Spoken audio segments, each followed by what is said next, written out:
എല്ലാവർക്കും നമസ്കാരം. 2026 മകം നക്ഷത്രക്കാർക്ക് എന്തൊക്കെ ഗുണദോഷ ഫലങ്ങളാണ് പൊതുവായിട്ട് ഉണ്ടാകുന്നത് എന്നതിനെ പറ്റിയാണ് ഈ വീഡിയോയിലൂടെ നോക്കുന്നത്. മകം നക്ഷത്രത്തിൽ ജനിച്ചവർ പൊതുവെ സൗമ്യ സ്വഭാവമുള്ളവരായിട്ടാണ് കണ്ടുവരുന്നത്. ഈശ്വരഭക്തിയും ഗുരുത്വവും ഒക്കെ കൂടുതലായിട്ടുള്ളവരാണ് ഈ നക്ഷത്രക്കാർ. ബുദ്ധിശക്തിയിലും വിജ്ഞാനത്തിലും ഒക്കെ ഈ മകം നാളുകാർ എപ്പോഴും മുൻപന്തിയിലായിരിക്കും. അവസരവാദികളും സ്വാർത്ഥമതികളും ആയിട്ട് ഈ മകം നക്ഷത്രക്കാർ ഒരിക്കലും സൗഹൃദം ഉണ്ടാക്കാറില്ല. എതിർകക്ഷികളോട് ബഹുമാനത്തോടു കൂടി മാത്രമേ ഈ നാളുകാർ സംസാരിക്കുകയുള്ളൂ. കഠിന മനസ്സാണ് ഈ നാളുകാർക്ക് ഉള്ളത് എന്ന് ചിലർ പറയാറുണ്ട്. പിതാവിനോട് അതിയായ ഭക്തി ഉള്ളവരാണിവർ.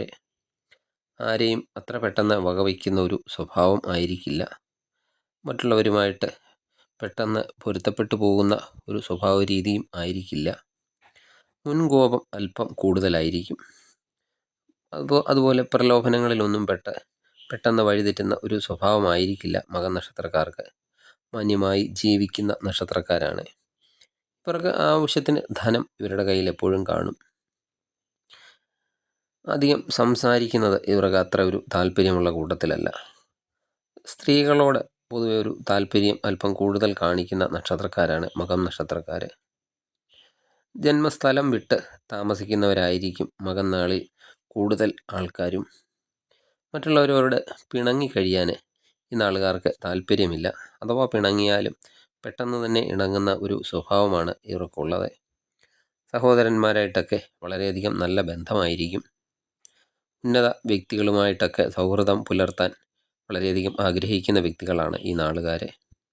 ചില സന്ദർഭങ്ങളിൽ ഇവർക്ക് തന്നിഷ്ടവും മുൻകോപവും ഒക്കെ ഉണ്ടാകുന്നതുമാണ്. ഈ നാളുകാരുടെ ദാമ്പത്യ ജീവിതവും പൊതുവെ തൃപ്തികരമായിട്ടാണ് കണ്ടുവരുന്നത്.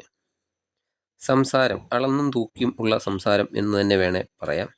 ആവശ്യത്തിന് മാത്രമേ ഈ നാളുകാരെ സംസാരിക്കാറും ഉള്ളൂ. ഈശ്വരചിന്തയൊക്കെ വളരെയധികം ഉള്ള ഒരു നക്ഷത്രക്കാരാണ് മകം നക്ഷത്രക്കാർ. എന്നാൽ ഇവർ അധികം അന്ധവിശ്വാസികളും ആയിരിക്കില്ല. ഇതൊക്കെയാണ് മകം നക്ഷത്രക്കാരുടെ പൊതുവായിട്ടുള്ള ഒരു സ്വഭാവ സവിശേഷതകൾ. 2026 മകം നക്ഷത്രക്കാർക്ക് അനുകൂലമായ കാലം തന്നെ ആയിരിക്കും. ജനുവരി ഫെബ്രുവരി മാസത്തിൽ അനാവശ്യ ചിന്തകളൊക്കെ മനസ്സിനെ അലട്ടുന്ന ഒരു സമയമായിരിക്കും. ആലോചിക്കാതെയുള്ള എടുത്തുചാട്ടങ്ങൾ ചിലപ്പോൾ ഈ ജനുവരി ഫെബ്രുവരി മാസത്തിൽ നിങ്ങൾക്ക് സാമ്പത്തിക ബുദ്ധിമുട്ടുകളൊക്കെ വരുത്തി വച്ചേക്കാം. അതുപോലെ ജനുവരി ഫെബ്രുവരി മാസത്തിൽ ആർക്കും വാഗ്ദാനങ്ങളൊന്നും നൽകാതിരിക്കുക. ആ വാഗ്ദാനങ്ങൾ നൽകിയാൽ ചിലപ്പോൾ അത് പാലിക്കാൻ സാധിച്ചു എന്ന് വരില്ല. തൊഴിൽപരമായ പ്രതിസന്ധികളൊക്കെ ഉണ്ടെങ്കിൽ അതൊക്കെ പരിഹരിക്കാൻ സാധിക്കുന്നതാണ്. സുഖസൗകര്യങ്ങൾക്കൊക്കെ വേണ്ടിയുള്ള വഴികളൊക്കെ തെളിയുന്നതാണ്. ക്രയവിക്രയങ്ങളിലൊക്കെ വിജയം കാണുന്നുണ്ട്. പിതാവിൻ്റെയൊക്കെ സ്വത്ത് കൈവശം വന്നു ചേരുന്നതാണ്. ആരോഗ്യ സംബന്ധമായിട്ടൊക്കെ അനുഭവപ്പെട്ടിരുന്ന അസ്വസ്ഥതകളൊക്കെ മാറിക്കിട്ടുന്നതാണ്. കുടുംബത്തിൻ്റെയൊക്കെ ക്ഷേമത്തിനായിട്ട് പ്രവർത്തിക്കുന്നതിനുള്ള അവസരങ്ങളൊക്കെ വന്നു ചേരുന്നതാണ്. അലസത ഈ സമയത്ത് ജനുവരി ഫെബ്രുവരി മാസത്തിൽ ഒഴിവാക്കേണ്ടതാണ്. അതുപോലെ സുഹൃത്തുക്കളുടെയോ ബന്ധുക്കളുടെയോ ഒക്കെ ചതിയിൽപ്പെടാൻ സാധ്യതയുണ്ട്. അതൊക്കെ അല്പം ശ്രദ്ധിക്കണം. അപ്രതീക്ഷിതമായിട്ട് എവിടെ നിന്നെങ്കിലും ധനമൊക്കെ വന്നു ചേരാനും ഉള്ള യോഗമുണ്ട്. ദൂരയാത്രകൾ ഒഴിവാക്കേണ്ടതാണ്. പുതിയ ചുമതലകളൊക്കെ വന്നു ചേരുന്നതാണ്. മാർച്ച് ഏപ്രിൽ മാസമാകുമ്പോഴേക്കും കർഷകരൊക്കെ ആണെങ്കിൽ അവർക്ക് നാൽക്കാലികളിൽ നിന്നും പ്രതീക്ഷയിൽ കവിഞ്ഞ ഒരു ലാഭമൊക്കെ ഉണ്ടാകുന്നതാണ്. ബന്ധുക്കളുടെ കാര്യത്തിൽ അല്പം ശ്രദ്ധയൊക്കെ കൊടുക്കണം. സന്താനങ്ങളുടെയൊക്കെ സഹായം പ്രതീക്ഷിക്കാവുന്നതാണ്. ഈശ്വരാനുഗ്രഹമൊക്കെ ഉള്ളതിനാൽ എല്ലാ പ്രതിസന്ധികളെയും തരണം ചെയ്തൊക്കെ മുന്നോട്ട് പോകാൻ സാധിക്കുന്നതാണ്. വ്യാപാരികൾക്ക് അവർ പ്രതീക്ഷിക്കാതെ എന്തെങ്കിലും ചെറിയ നഷ്ടങ്ങളൊക്കെ ഉണ്ടാകാനും സാധ്യതയുണ്ട്. യാത്രാവേളകളിലൊക്കെ വിഘ്നേശ്വര ഭഗവാനെ ധ്യാനിച്ചായിരിക്കണം യാത്ര ചെയ്യേണ്ടത്. അനാവശ്യ തർക്കങ്ങളിലൊന്നും പോയി ഇടപെട്ട് ധനനഷ്ടം വരാതെയും ശ്രദ്ധിക്കേണ്ടതാണ്. കാർഷിക രംഗത്തൊക്കെ മികവ് ഉണ്ടാകുന്നതാണ്. രോഗങ്ങളിൽ നിന്നൊക്കെ മോചനം നേടുന്നതാണ്. ബന്ധുക്കളുടെയൊക്കെ നീരസമൊക്കെ മാറ്റിയെടുക്കാനായിട്ടും മാർച്ച് ഏപ്രിൽ മാസത്തിൽ സാധിക്കുന്നതാണ്. മുടങ്ങിയ പ്രവർത്തനങ്ങളൊക്കെ പൂർത്തിയാക്കാൻ സാധിക്കും. ജീവിത പങ്കാളിയുമായിട്ടുള്ള അഭിപ്രായ വ്യത്യാസങ്ങൾ ഉണ്ടാകാതെയും ശ്രദ്ധിക്കേണ്ടതാണ്. ബന്ധുജനങ്ങളൊക്കെ മൂലം പലവിധ അനർത്ഥങ്ങൾക്കും ഇട കാണുന്നുണ്ട്. അതിനൊക്കെ ബന്ധുജനങ്ങളുടെ കാര്യത്തിലൊക്കെ അല്പം ശ്രദ്ധ കൊടുക്കേണ്ട സമയമാണ് മാർച്ച് ഏപ്രിൽ മാസം. മെയ് ജൂൺ മാസം ഒക്കെ ആകുമ്പോഴേക്കും ജീവിത പങ്കാളിയോടൊക്കെ ഇടപെടുന്നതൊക്കെ അല്പം ശ്രദ്ധ വരുത്തണം. ചെയ്യുന്ന വാക്കും പ്രവൃത്തിയും ഒക്കെ അല്പം ശ്രദ്ധിക്കേണ്ടതാണ്. അനാവശ്യ ചിന്തകളൊക്കെ മനസ്സിൽ നിന്ന് മാറ്റിക്കളയേണ്ട ഒരു സമയമാണ്. നഷ്ടപ്പെട്ടു എന്ന് കരുതിയിരിക്കുന്ന ധനം ഈ സമയത്ത് തിരിച്ചു കിട്ടാൻ സാധ്യതയുണ്ട്. അതുപോലെ ചില അപവാദങ്ങൾ കേൾക്കാനിടയുണ്ട്. അതിനാൽ അപവാദങ്ങളിൽ ചെന്ന് ചാടാതെ ശ്രദ്ധിക്കേണ്ടതാണ്. അതിനുള്ള സാഹചര്യവും ഒഴിവാക്കേണ്ടതാണ്. തൊഴിൽ അന്വേഷണം ഒക്കെ ചെയ്യുന്നവരാണെങ്കിൽ ഈ സമയത്ത് അലസതയൊക്കെ ഒഴിവാക്കേണ്ടതാണ്. സാമ്പത്തിക നേട്ടം ഉണ്ടാകുന്നതാണ് മെയ് ജൂൺ മാസത്തിൽ. പുതിയ വിവാഹമൊക്കെ ആലോചിക്കുന്നവരാണെങ്കിൽ അവർക്ക് നല്ലൊരു ബന്ധം തന്നെ ഈ സമയത്ത് ലഭിക്കുന്നതാണ്. ആരോപണങ്ങളൊക്കെ ഉണ്ടായാലും അതിൽ നിന്നൊക്കെ കരകയറാൻ സാധിക്കുന്നതാണ്. സഹപ്രവർത്തകരുടെയൊക്കെ വിരോധം മാറ്റിയെടുക്കാനും സാധിക്കുന്നതാണ്. അസൂയാലുക്കൾ ജോലിസ്ഥലത്താണെങ്കിലും പൊതുസമൂഹത്തിലാണെങ്കിലും നിങ്ങളോട് അസൂയ ഉള്ളവരുടെയൊക്കെ അവരിൽ നിന്ന് അകന്നു നിൽക്കാൻ ശ്രദ്ധിക്കേണ്ടതാണ്. വീട് മോടി പിടിപ്പിക്കുന്നതിനും പുതിയ വീട് പണിയുന്നതിനെക്കുറിച്ച് ആലോചിക്കുന്നതിനുമൊക്കെ കഴിയുന്നതാണ്. പുതിയ ജോലി അന്വേഷിക്കുന്നവർക്ക് കാലം അനുകൂലമാണ് എന്ന് മുമ്പേ പറഞ്ഞായിരുന്നു. തോഴരുടെ നീരസമായ പ്രവർത്തനങ്ങൾ മൂലം മനസ്സ് അസ്വസ്ഥമായിക്കൊണ്ടിരിക്കുന്ന ഒരു സമയം കൂടിയാണ്. വെട്ടിത്തുറന്നുള്ള അഭിപ്രായ പ്രകടനങ്ങൾ ഒഴിവാക്കേണ്ടതാണ്. ജൂലൈ ആഗസ്റ്റ് മാസമാകുമ്പോഴേക്കും ധനപരമായ ബുദ്ധിമുട്ടുകളൊക്കെ ഉണ്ടെങ്കിൽ അതൊക്കെ മാറിക്കിട്ടുന്നതാണ്. ദാമ്പത്തിക കലഹവും ഉണ്ടെങ്കിൽ അതും മാറുന്നതാണ്. കലാരംഗത്തൊക്കെ പ്രവർത്തിക്കുന്നവർക്ക് വളരെ അനുകൂലമായ കാലമാണ്. വിദ്യാഭ്യാസ രംഗത്ത് വിദ്യാർത്ഥികൾക്കും അനുകൂലമായ സമയം തന്നെയാണ്. പുതിയ വിവാഹമൊക്കെ ആലോചിക്കുന്നവർക്ക് നല്ല ഒരു വിവാഹമൊക്കെ ലഭിക്കുന്നതാണ്.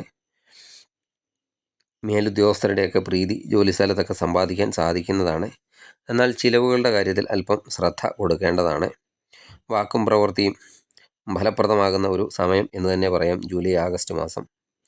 സഹോദരങ്ങളുമായിട്ട് അഭിപ്രായ വ്യത്യാസമുണ്ടാകാതെ ശ്രദ്ധിക്കേണ്ടതാണ്. പുതിയ ബിസിനസ്സിനെ കുറിച്ചൊക്കെ ചിന്തിക്കുന്നവരാണെങ്കിൽ ഈ സമയത്ത് പുതിയ ബിസിനസ്സുകളൊക്കെ ആരംഭിക്കാൻ നല്ലൊരു സമയം തന്നെയാണ്. സാമ്പത്തിക ഒരു മുന്നേറ്റം ഉണ്ടാകുന്ന സമയമാണ് ജൂലൈ ആഗസ്റ്റ് മാസം. മറ്റുള്ളവരുടെ കാര്യത്തിൽ ഇടപെട്ട് വെറുതെ ദുഷ്പേര് സമ്പാദിക്കാൻ നിൽക്കരുത്. പിതാവിൻ്റെ വഴിക്കും മാതാവിൻ്റെ വഴിക്കും ഒക്കെയുള്ള ബന്ധുക്കളുടെ സഹായം ലഭിക്കുന്ന ഒരു സമയമാണ്. എതിർപ്പുകളൊക്കെ ഉണ്ടാകുമെങ്കിലും അതിനെയെല്ലാം അതിജീവിച്ച് മുന്നോട്ട് പോകാനുള്ള ഒരു സമയമാണ് ജൂലൈ ആഗസ്റ്റ് മാസം. സെപ്റ്റംബർ ഒക്ടോബർ മാസമാകുമ്പോഴേക്കും കുടുംബത്ത് ശാന്തിയും സമാധാനവും ഐക്യവും ഐശ്വര്യവും ഒക്കെ ഉണ്ടാകുന്നതാണ്. ഏർപ്പെടുന്ന കാര്യങ്ങളിലൊക്കെ വിജയം ഉണ്ടാകുന്നതാണ്.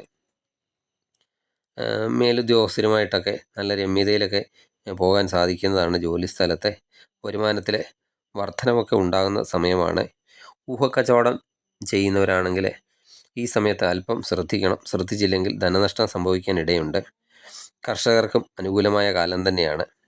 ജീവിത വിജയത്തിനൊക്കെ വേണ്ടി നല്ലവണ്ണം പരിശ്രമിക്കുന്നതിനുള്ള അവസരങ്ങളൊക്കെ കിട്ടുന്നതാണ്. എന്ത് കാര്യം ആലോചിച്ച് ഇറങ്ങിയാലും അതിന് അല്പം കൂടുതൽ കഠിനാധ്വാനം വേണ്ടി വരുന്ന ഒരു സമയമാണ് സെപ്റ്റംബർ ഒക്ടോബർ മാസം. സാമ്പത്തിക ബുദ്ധിമുട്ടുകളൊക്കെ ഉണ്ടെങ്കിൽ അതൊക്കെ മാറിക്കിട്ടുന്ന ഒരു സമയം കൂടിയാണ്. ഈശ്വരാനുഗ്രഹമൊക്കെ കൂടുതലായിട്ടുണ്ടാകുന്ന സമയമാണ്. പങ്കാളിത്ത ബിസിനസ്സൊക്കെ ചെയ്യുന്നവരാണെങ്കിൽ അല്പം ശ്രദ്ധ വേണം. പങ്കാളിത്ത ബിസിനസ്സുകൾ ചിലപ്പോൾ നിങ്ങൾക്ക് ഈ സമയത്ത് ദോഷം ചെയ്തേക്കാം.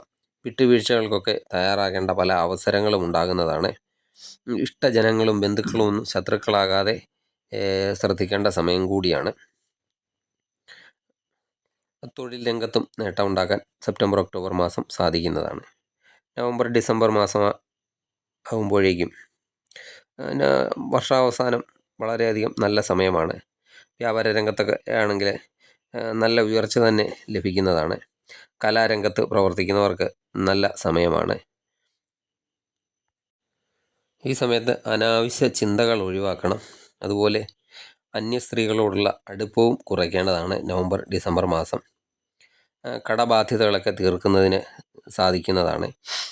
പുതിയ വാസസ്ഥലം ഒക്കെ ലഭിക്കുന്നതാണ്.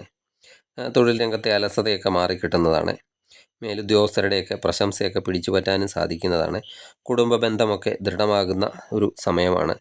സത്യസന്ധമായ പ്രവർത്തനങ്ങളൊക്കെ ലക്ഷ്യപ്രാപ്തിയിൽ കൊണ്ടെത്തിക്കാൻ സാധിക്കുന്ന ഒരു സമയം എന്ന് തന്നെ പറയാം. ശിവ സഹസ്രനാമം ചൊല്ലുന്നത് കൂടുതൽ ഗുണകരമായിട്ട് കാണുന്നുണ്ട്. കുടുംബത്തിൽ ആഹ്ലാദവും സന്തോഷവും ഒക്കെ ഉണ്ടാകും. രോഗകാര്യങ്ങളിലൊക്കെ കൂടുതൽ ശ്രദ്ധ കൊടുക്കേണ്ട ഒരു സമയം എന്ന് തന്നെ പറയാം. ആരോഗ്യകാര്യത്തിലൊക്കെ അല്പം ശ്രദ്ധിക്കണം. ധനപരമായിട്ടും നവംബർ ഡിസംബർ മാസം ഗുണകരമായ സമയമാണ്.